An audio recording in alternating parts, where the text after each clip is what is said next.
यमुने जय जय, यमुने जय जय, जय जय यमुना मई। యమునా నది, ఆ నది వెనుక ఎన్నో పురాణ కథనాలు, ఇంకెన్నో చారిత్రక నేపథ్యాలు, మరెన్నో అందమైన నగరాలు, కట్టడాలు, అందాల మలుపుల ప్రవాహాలు. ఆ నది ఒడ్డునే ప్రపంచ ప్రఖ్యాతి చెందిన అద్భుతం విరాజిల్లుతున్నది. ద్వాపర యుగంలో శ్రీకృష్ణుడు మధుర నుంచి గోకులం చేరటం దగ్గర నుంచి కన్నయ్య క్రీడా వినోదాలతో కళకళలాడింది యమునా నది. యమునా నది బాలకృష్ణుడి లీలా విశేషాలకు సాక్షీభూతం. కన్నయ్య గోపెమ్మలతో ఆడిన క్రీడా వినోదాలకు నెలవు, కృష్ణుని లీలా విశేషాలకు ప్రేక్షకురాలు. యమునా నది విగ్రహ రూపంలో ఆరాధనలు అందుకునే క్షేత్రమే యమునోత్రి.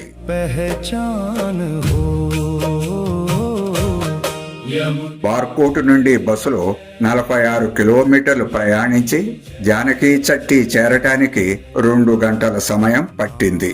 జానకీ చట్టి వరకే వాహనాలను అనుమతిస్తారు.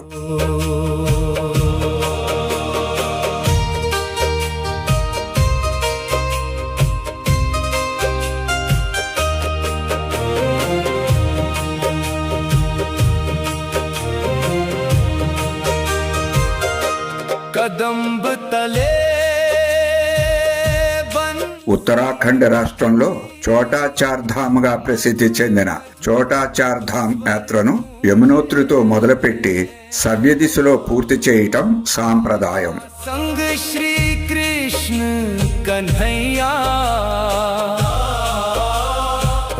జానకీ చెట్టు నుండి 6 కిలోమీటర్లు పొడవున్న పర్వత మార్గం ద్వారా గహ్వాల్ హిమాలయాల పశ్చిమ ప్రాంతంలో పర్వతంపై ఉన్న యమునోత్రి ధామ్ కు గుర్రం లేదా బుట్ట లేదా డోలి లేదా ట్రెక్కింగ్ ద్వారా వెళ్ళాలి. యమునోత్రి ధామ్ సముద్ర మట్టానికి 3293 మీటర్ల ఎత్తులో యమునా నదికి ఎడమ ఒడ్డున ఉంది.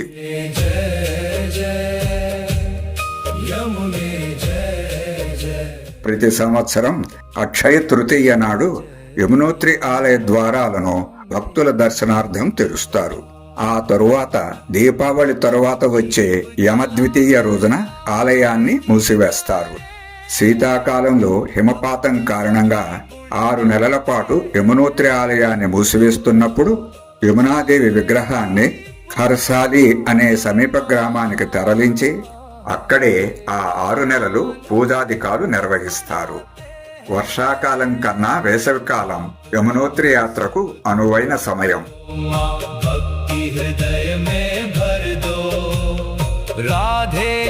ఈ చార్ధామ్ యాత్రకు ఆన్లైన్ లేదా ఆఫ్లైన్ ద్వారా పేరును ముందుగా నమోదు చేసుకోవడం తప్పనిసరి. ఆ నమోదు ధృవీకరణ సర్టిఫికేటును యాత్రికులు తమ దగ్గర ఉంచుకోవాలి. చెక్ పోస్టుల వద్ద తనిఖీ చేస్తారు.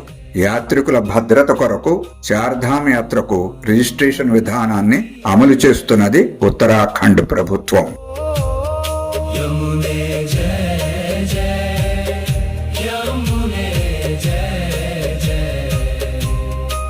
చరిత్ర ప్రకారం 1839లో యమునాదేవి ఆలయాన్ని టెహ్రీ గహ్వాల్ రాజు అయిన సుదర్శన్ షా నిర్మించారు.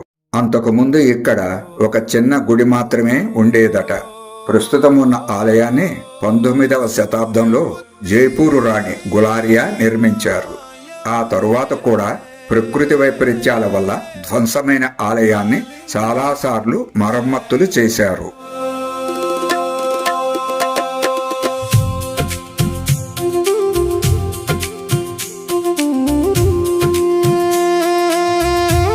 ఒక పక్కన ఎత్తైన పర్వతాలు, మంచుతో కప్పబడిన పర్వత శిఖరాలు, మరో పక్కన లోతైన లోయ ప్రాంతాలు, గలగల ప్రవహించే యమునా నది. ఇవి స్వయంగా చూసి తీరవలసిందే తప్ప వర్ణించటానికి మాటలు చాలని అద్భుత దృశ్యాలు. तुझसे ही पावन होता है ये जग सारा प्यारा, तेरी शरण में मिल जाए राम सारे जग में ప్రతి నది ఎక్కడో ఒక చోట సముద్రంలో కలుస్తుంది. అయితే యమునా నది మాత్రం సముద్రంలో కలవని ఏకైక నది. హిమాలయాల్లో ఉద్భవించిన యమునా నది వేల మైళ్ళ దూరం ప్రయాణించి ప్రయాగ దగ్గర గంగా నదిలో కలుస్తుంది. जय मां यमुनोत्री धाम जय मां यमुनोत्री धाम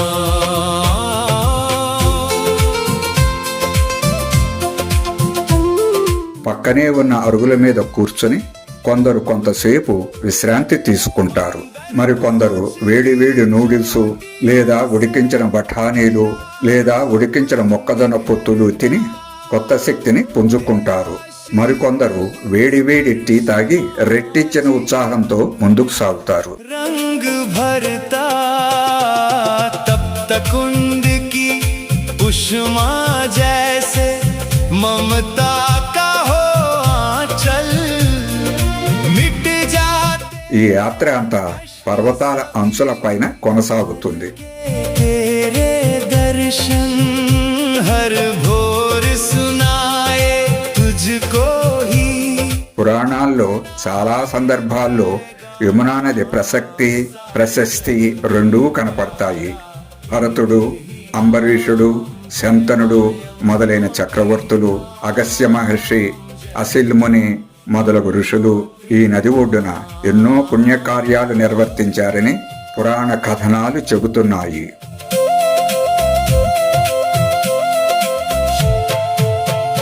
श्यामा बन వేదాలలో యమునను యమి అని, ఆ తరువాత పురాణ కాలంలో కాళింది అని పేర్కొన్నారు. ఋగ్వేదంలో గంగానదితో పాటు యమునమ్మ ప్రస్తావన కూడా ఉంది. యమునా నది భక్తికి, కర్మల పరిశుద్ధతకు ప్రతీకగా పరిగణించబడుతున్నది. अर्पण हो मेरी हर एक शाम सारे जग में భాగవతం ప్రకారం శ్రీకృష్ణుడు కాళీయ మర్దనం చేసింది ఈ నదిలోనే అని, అందుకే ఆ విషసర్పం కారణంగా యమునా నది జలాలు నల్లగా మారాయని అంటారు. వామన పురాణం ప్రకారం తన భార్య సతీదేవి వియోగంతో దుఃఖపూరితుడైన పరమశివుడు తన కోపాన్ని, బాధాకరమైన తన జ్ఞాపకాలను యమునా నదిలో కడిగివేయటంతో యమునా నది నల్లగా మారిందట. एक ही नाम जय मां यमुनोत्री धाम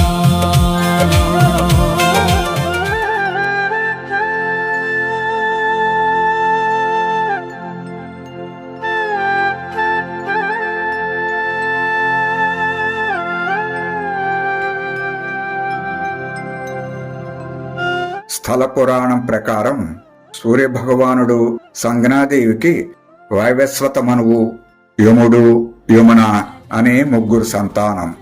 యమున నదీ రూపంలో ఉంటుంది.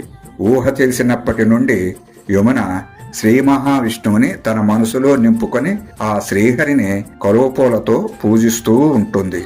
తన తండ్రి అయిన సూర్యభగవానునికి తాను శ్రీహరిని వివాహమాడదలిచానని చెబుతుంది. అంతటా సూర్యభగవానుడు విష్ణుమూర్తి కొరకు తపస్సు చేయమని చెబుతాడు. ఆ తరువాత ద్వాపర యుగంలో శ్రీకృష్ణుడు, అర్జునుడు ఒకానొక రోజున అడవికి వేటకి వెళతారు. వేటలో అలసిపోయిన ఆ ఇద్దరూ యమునా నది ఒడ్డుకు వెళతారు. అక్కడ వారికి ఒక అందమైన యువతి ఆ నదీ తీరంలో సంచరిస్తూ కనిపిస్తుంది. ఆమె ఎవరో తెలుసుకోమని అర్జునుడిని పంపుతాడు శ్రీకృష్ణుడు. అర్జునుడికి ఆమె తాను సూర్యభగవాను కుమార్తె అని, విష్ణువుని భర్తగా పొందేందుకు తపస్సు చేస్తున్నానని, తాను విష్ణువుని పొందే వరకు ఇక్కడే ఉంటానని చెబుతుంది. విషయం తెలుసుకున్న శ్రీకృష్ణుడు ఆమెను వివాహం చేసుకోతలుస్తాడు. ఆ శ్రీ మహావిష్ణువే ఈ శ్రీకృష్ణుడనే విషయం యమున గ్రహిస్తుంది. వారు ఇంద్రప్రస్థానికి, ఆ తరువాత ద్వారకకు వెళ్లి వివాహం చేసుకుంటారు. శ్రీకృష్ణుని అష్టభార్యల్లో 4వ భార్య అయిన కాళింది యొక్క భౌతిక రూపమే యమునా నది.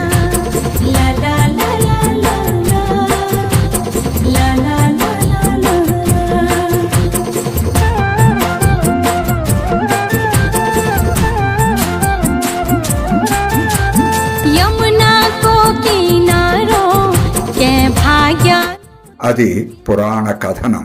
ఇది శతాబ్దాల భక్తి నమ్మకం. ఈ పర్వతాలలో ఎక్కడో ఒక చోట ఆ యమునాదేవి ఆశీస్సులు నిరంతరం ప్రవహిస్తూ ఉంటాయని నమ్ముతూ ఈ మార్గంలో వెళ్లే యాత్రికులే అసలు కథ. ఇది ప్రకృతి, విశ్వాసం, సంస్కృతి ఒక చోట కలిసే గమ్యస్థానం యమునోత్రి ధామ్.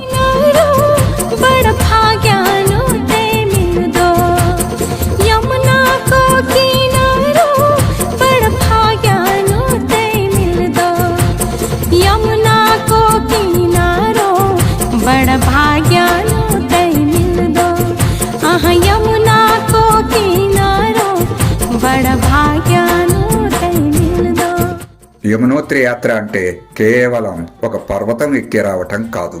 అది మనలోని అహంకారాన్ని, అలసత్వాన్ని వదిలించుకొని దేవీ దర్శనం కోసం ఆమె సన్నిధానానికి చేసే ఒక పవిత్రమైన యాత్ర. నడిచి వెళ్లే వారికి ఆలయం చేరుకోవటానికి కనీసం 3.5 గంటల సమయం పడుతుంది.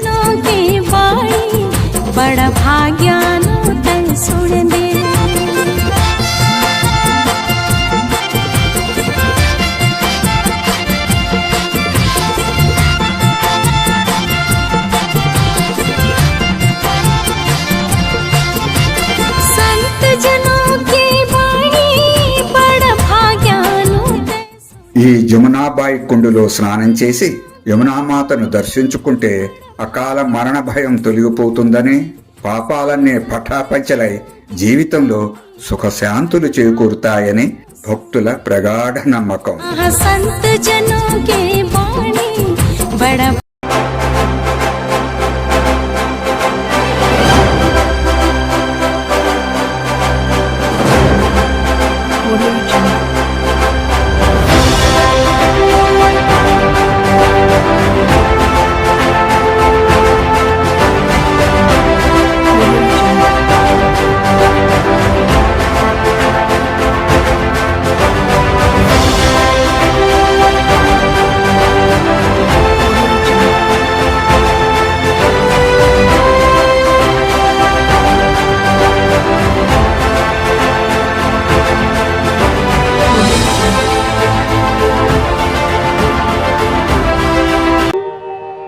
కథముహంతి దుష్టానపి ప్రియో భవతి సేవనా.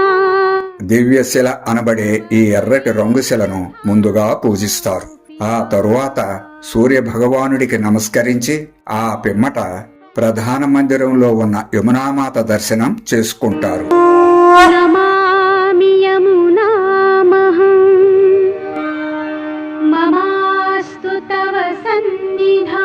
సూర్యకుండ్ ఈ వేడి నీటి బుగ్గలో పిడికెడి బియ్యం లేదా బంగాళాదుంపలను ఒక గుడ్డలో వదులుగా కట్టి ఆ వేడి నీటిలో ముంచుతారు. కొన్ని నిమిషాల తరువాత అవి చక్కగా ఉడుకుతాయి. వాటిని భక్తులు ప్రసాదంగా స్వీకరిస్తారు. యమునే జయ జయ, యమునే జయ జయ, జయ జయ. బందరు పూంచి పర్వతంపై పర్వతాల మధ్య నదీ తీరాన ఉన్న ఈ ఆలయ శోభ వర్ణనాతీతం. ఇక్కడి నుండి 10 కిలోమీటర్ల ఎగువన కాళింది పర్వతంపై ఉన్న హిమానీ నది సరస్సు యమునా నదికి అసలు జన్మస్థానం. అక్కడి దాకా వెళ్లడం చాలా కష్టం కాబట్టి యాత్రికులు జై యమునామయ అంటూ ఇక్కడి నుండే వెనుతిరుగుతారు.